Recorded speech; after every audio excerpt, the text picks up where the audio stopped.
تبلیغی جماعت ہمارے محلے میں آئی تو ہم گشت کے لیے نکلے. میں چھوٹا تھا تو ان کے ساتھ نکل گیا گشت کے لیے. ابھی ہم گشت کے لیے نکلے ہیں تو ہم نے ایک صاحب کو آتے ہوئے دیکھا. وہ دروازے سے نا, جو مین گیٹ ہے, جو ہمارے کراچی کی اصطلاح میں جس کو چوڑی گلی کہا جاتا ہے, وہ چوڑی گلی سے وہ گھر کے اندر داخل ہوئے. کراچی میں اکثر گلیاں ہوتی ہیں, ایک چوڑی گلی ہوتی ہے, ایک پیچھے پتلی گلی بھی ہوتی ہے جس کو گندی گلی بھی کہتے ہیں. اس میں لوگ اکثر کچرا وچرا ڈالتے ہیں. اکثر جگہوں پر وہ پتلی گلیاں بھی ہوتی ہیں. تو ہم نے دیکھا کہ وہ مین گیٹ سے ہمارے سامنے داخل ہوئے. جیسے ہی وہ داخل ہوئے فوراً جماعت پیچھے پہنچ گئی, دروازہ بجایا, ان کا نام لیا کہ بھائی وہ صاحب اندر ہیں. ایک بچہ آیا, بچے سے پوچھا بیٹا ابو ہیں گھر پہ؟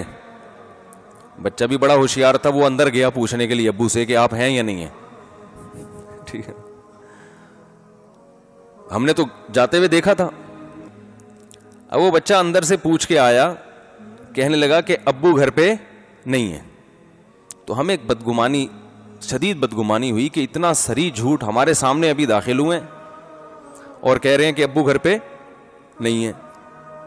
تو ہماری جو جماعت کے جو امیر تھے نا, وہ فوراً بھاپ گئے کہ یہ اب بدگمان ہوں گے. یہ کیا ہوں گے؟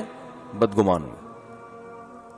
تو فوراً کہنے لگے کہ بھائی ممکن ہے پچھلے دروازے سے نکل گئے ہوں. اور یہ ممکن ہے, بعض دفعہ انسان بہت اسپیڈ میں آتا ہے, ایک گیٹ سے داخل ہوا, کوئی کام یاد آیا اور پتلی گلی سے, پتلی گلی تو بنائی اس لیے جاتی ہے ایمرجنسی کاموں کے لیے نا. پتلی گلی کا تو مقصد ہی ہوتا ہے کہ کسی کو اسپیڈ میں نکلنا ہو تو, ٹھیک ہے نا. اگر وہ اسپیڈ میں نہ نکلنا ہوتا تو پھر تو چوڑی گلی سے آتے ہیں نا وہ. تو وہ فوراً نکل گئے وہاں سے. تو میری عمر اس وقت 12-13 سال ہوگی. مجھے ان کا یہ جملہ بڑا اچھا لگا. میں نے کہا دیکھو یہ ہے تربیت, یہ ٹریننگ کر رہے ہیں, تربیت دے رہے ہیں کہ بدگمانی جب تک 1% بھی امکان ہے, امکان تو تھا, جب تک 1% بھی چانس ہے کسی کی بات کو صحیح مطلب پہ لے جانے کا, تو اس وقت تک اس کی بات کا صحیح محمل تلاش کیا جائے گا. ورنہ کیا ہوتا ہے, نفرت پھیلتی کہ نہیں پھیلتی؟ ہمارے دل میں ہمیشہ کے لیے ان صاحب کے بارے میں آتی ہے کہ یہ جھوٹ بولتے ہیں,